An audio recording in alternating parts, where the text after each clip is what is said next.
প্রতাপ, গুলি কর। প্রিমিসকে গুলি করার সাথে সাথে সে একটা চিৎকার দিয়ে সেখানে লুটিয়ে পড়ে। এই মেয়ে আমার গার্লফ্রেন্ডকে মেরে ফেলছে, ও রাধিকারে মেরে ফেলছে। ওরে জানে বাঁচানো যাবে না, ওরে যেমনি হোক আমি মেরেই ছাড়বো। তোমরা ওরে এক্ষুনি গুলি করে মেরে ফেলো। আঙ্কেল, কিছু একটা করেন, এই ফুকনির বাচ্চা আমাকে মেরে ফেলবে।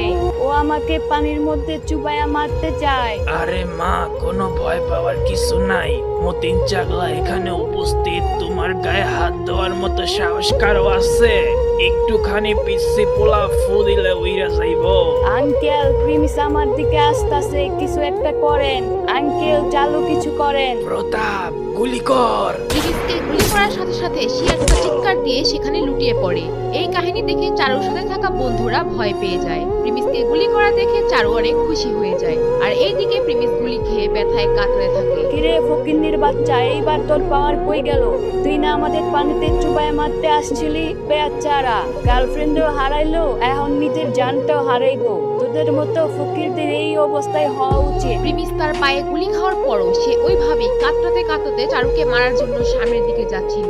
প্রিমিসের রাধিকার মৃত্যুর প্রতিশোধের যেই রাগটা, সেটা তার এই সাহসের মধ্যেই বোঝা যাচ্ছিল। প্রিমিসের এমন কর্মকাণ্ড দেখে মতিন চাগলা একদম হতাশ হয়ে যায়। সে তার এই মাফিয়া টাইপ জিন্দেগিতে এমন কিছু দেখেনি। যেখানে আসো সেখানে শুয়ে থাক, সামনে আগানোর কোনো চেষ্টা করিস না, নাইলে কিন্তু গুলি কইরা তোর খুলি উড়াই দেবো। পায়ে গুলি করছি, এইবার তোর মুন্ডুতে গুলি করুম। মতিন চাগলার এই ধমকি শোনার পর প্রিমিস বসে থাকার ছিল না।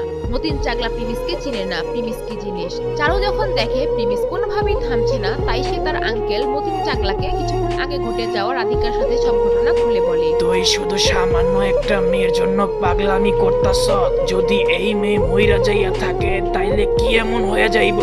তোর কি মনে হয় এই মেয়ে মরার কারণে তুই আমার বাতিজিরে মাইরা প্রতিশোধ নিবি? এইটা কখনোই হবে না। প্রিমিস গুলি খেয়ে বেহুশের মতো হয়ে গিয়েছিল। সে মতিন চাগলার কোনো কথাই শুনতে পাচ্ছিল না। সে শুয়ে শুয়ে সামনের দিকে আগাচ্ছিল। পাগল হইয়া গেছত নাকি? তোর কি একটু মরার ভয় হয় না? মতিন চাগলা যখন দেখে প্রিমিস এত কিছুর পরেও তার সামনের দিকে এগিয়ে আসছে, তখন তার এই বিষয়টা মাইন্ডে লাগে। কারণ এত বড় মাফিয়ার সামনে প্রিমিস এত সাহস দেখাচ্ছে, এটা সে কোনোভাবেই মেনে নিতে পারে না। এরপর সে রেগে গিয়ে আবার তার বডিগার্ডকে গুলি চালানোর জন্য বলে, আর সাথে সাথে প্রিমিসের হাতে একটা গুলি করে দেয় তারা। যদি তুই আমার কথা না শুনস, তাহলে আমার বন্দুকের গুলি তোর সাথে কথা বলবে। আর এমনিতে তুই কে রে? তোর তো এখনো দাড়ি ওঠে নাই ঠিক মতো, আর তুই ঢাকা শহরের বড় মাফিয়া লিডারের সামনে এত সাহস দেখাস? তোর তো খেলা শেষ এখানেই। এরপরেও মতিন চাগলা দেখে প্রিমিস ঠিক মতো উঠতে পারছে না, কিন্তু সে চারুর সামনে যাওয়ার জন্য প্রচন্ড